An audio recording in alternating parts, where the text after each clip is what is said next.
Spirit Stars! I'm so excited because we get to keep reading about what we were talking about yesterday with King Tut's tomb. It was just getting to the good part where it seemed like the archaeologist found something.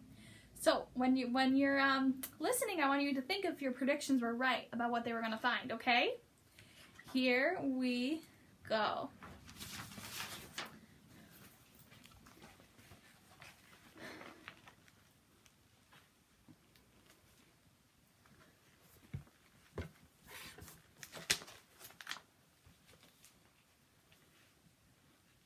After clearing what turned out to be the last of 16 stairs, Howard Carter and Lord Carnarvon carved into the door a few inches lower than Carter had been able to see the first time. The royal sign of Pharaoh Tut.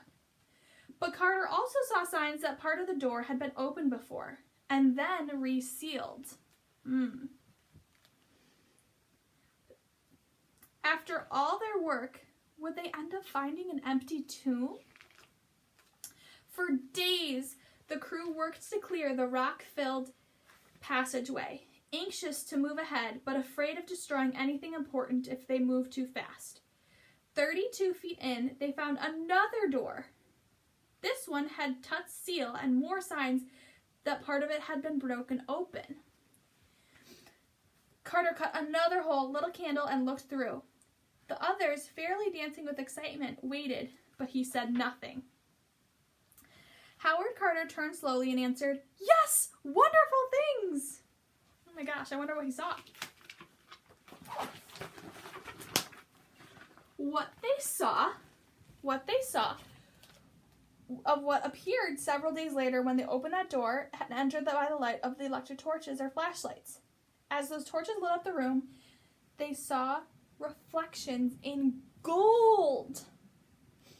There, shining in the torchlight, were gold thrones, a statue of a golden snake, and couches made of gold.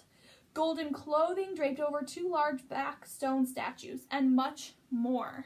Oh my goodness, could you imagine finding this in like a mountain? Crazy. Looking around, Carter saw ancient Egyptian art pieces. These were priceless, not only for the golden jewels, but also because they would give him new clues to the religious beliefs and way of life of the ancient Egyptians. One of Carter's assistants called out, "There's another door!" Sure enough, there was another, smaller room filled with more objects. But unlike those in the first rooms, these were thrown about, as if a robber searching through the riches had been interrupted and left in a hurry. Ooh, interesting. But among these wonders, something was missing. There was no mummy. Not even a mummy case or a sarcophagus. A sarcophagus is a stone coffin. A mummy is the body of someone who has died and which has been wrapped in cloth. The mummy is placed in the sarcophagus. There was a moment of triumph and disappointment. But the surprises of the day were not over. As they re-entered the first room, they glanced at the wall and almost the same moment shouted, "Look!" because they found a fourth door. Oh my goodness, this sounds like an adventure of a lifetime. Already they had found the largest, most valuable collection of ancient Egyptian treasures ever discovered.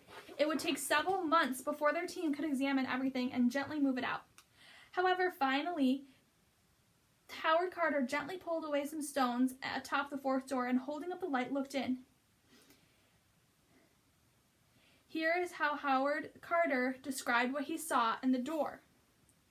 There, within a yard of the doorway, as stretching as far as one could see, stood a solid wall of gold.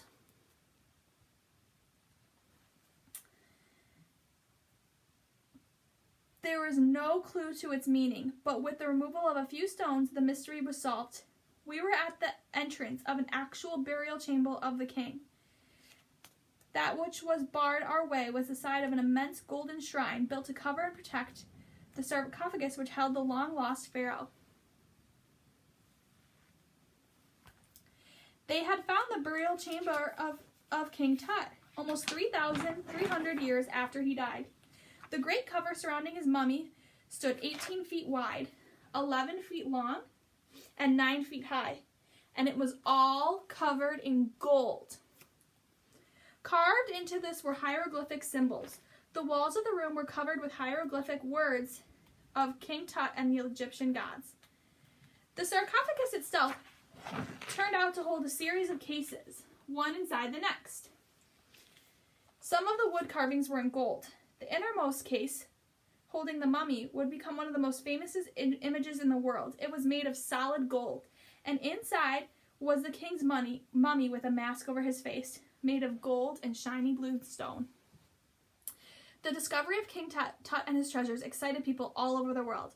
Whenever the news spread, people said, "We want to know more about ancient Egypt and how we might be the same." Nearly 100 years later, people are still talking about it.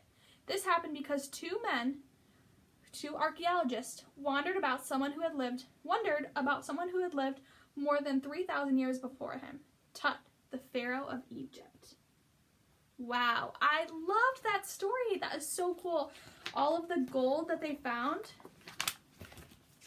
was really amazing. I thought it was very pretty. And look at that throne. It's beautiful artwork. All right, I have some questions for you. What did Carter find inside the tomb?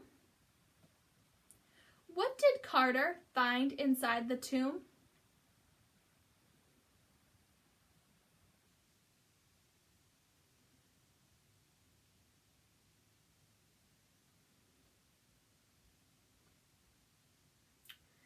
How do you think he felt when he finally discovered the tomb?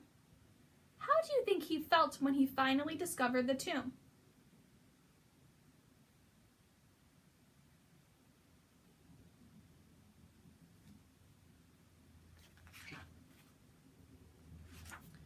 Why do you think the discovery of King Tut's tomb is so important? Why is it so important that they found King Tut in his tomb?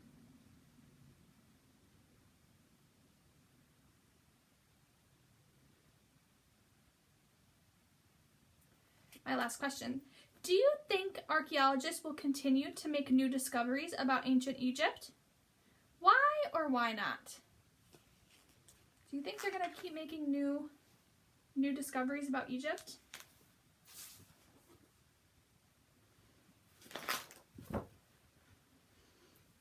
Alrighty, today our word is triumph.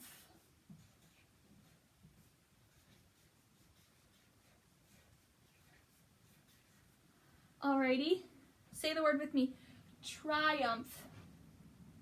Triumph is a success or a win. Okay? So reading a book all by yourself is a triumph. I knit a baby blanket, and so when I finished, it was a triumph. I felt triumphant. Have you ever had a triumph?